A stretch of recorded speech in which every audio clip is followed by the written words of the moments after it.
nih kita ketemu di sini. Aku banget juga tracking di sini bisa aku dengar dari jauh nih anak-anak kenapa? Iya, ini lagi berantem terus. Dari tadi ledek-ledekan.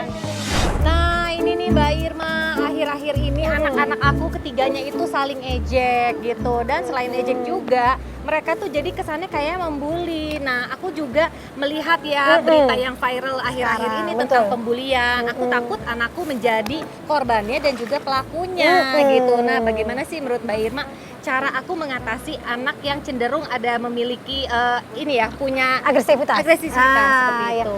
Oke, jadi kalau misalnya kita lihat kasus yang sekarang kan sebenarnya sangat memprihatinkan ya, sampai depresi terus kemudian akhirnya wafat gitu kan. Itu kan sesuatu yang sangat prihatin.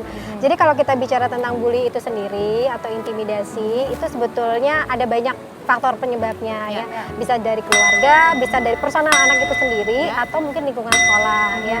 Kalau dari segi keluarga sudah pasti ada beberapa hal sih, misalnya kurang kasih sayang, terus orang tuanya mengabaikan, atau juga meniru perilaku agresif yang terjadi di rumah ya. Terus mungkin juga anaknya aktif, anak aktif, terlalu aktif, sehingga dia cenderung eksploratif, kemudian nggak sengaja mungkin jadinya mukul gitu kan, jadinya dorong. Atau mungkin kalau di lingkungan sekolah ya kadang-kadang memang SDM sekolahannya belum mendukung gitu terjadinya, supaya apa, yang mencegah bullying itu seperti apa, mungkin SDM-nya. Jadi ada banyak hal sih gitu yang bisa menyebabkan anak itu menjadi pelaku gitu. Oke. Jadi kita benar-benar harus tahu ya ciri-cirinya dan kita juga harus bisa mengatasinya ya. Benar sekali. Dengan karakter masing-masing ya Mbak. Nah, Mbak, aku mau nanya lagi nih, bagaimana tanda-tanda jika anak terkena bullying? Dan sebagai orang tua harus bertindak seperti apa? Jadi yang pertama, ciri-ciri anak yang kena bully itu biasanya terjadi perubahan perilaku. Jadi pendiam. Jadi pendiam, yang tadinya mungkin ceria seperti Zoe gitu ya, terus kemudian akhir-akhir ini jadi pendiam. Perubahan selera makan, bisa terganggu. Atau mungkin dia jadi emotional eating, makan berlebihan ya. Terus kemudian tidurnya juga seringkali nggak nyenyak karena mungkin ada perasaan traumatik. Atau mungkin mimpi buruk. Mimpi buruk ya. Biasanya juga kadang-kadang kalau terjadinya di sekolah, anak nggak mau ke sekolah tuh, karena dia tahu sumber permasalahannya ada di sekolahan, teman yang ngebulinya di sekolah.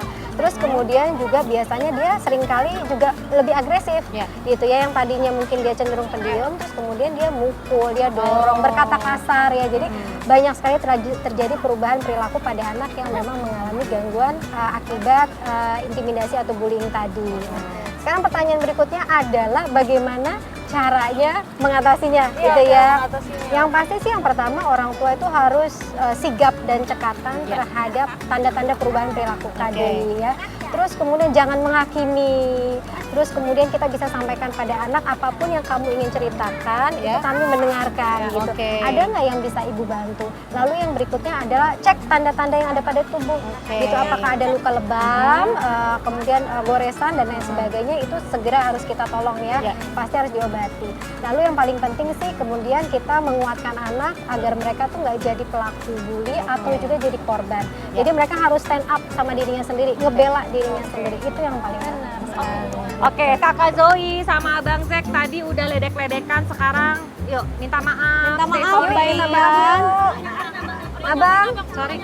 Tuh, yuk. Samperin, Yuk, ayo samperin. yang gede, Itu kakaknya yang dibantu gede. naik ke atas. Yuk, Minta maaf, tuh.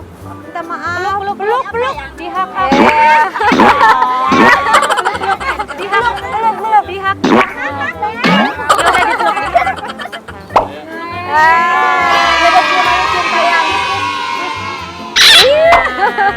Disayang kakaknya gimana, Bang? Kepalanya disayang kakaknya. Sayang. Mama Dena, Mama Natali, aku duluan ya, lanjut dulu sampai ketemu nanti. Selamat trekking. Terima kasih. Bye-bye. Seru dan menyenangkan ya kegiatan hari ini.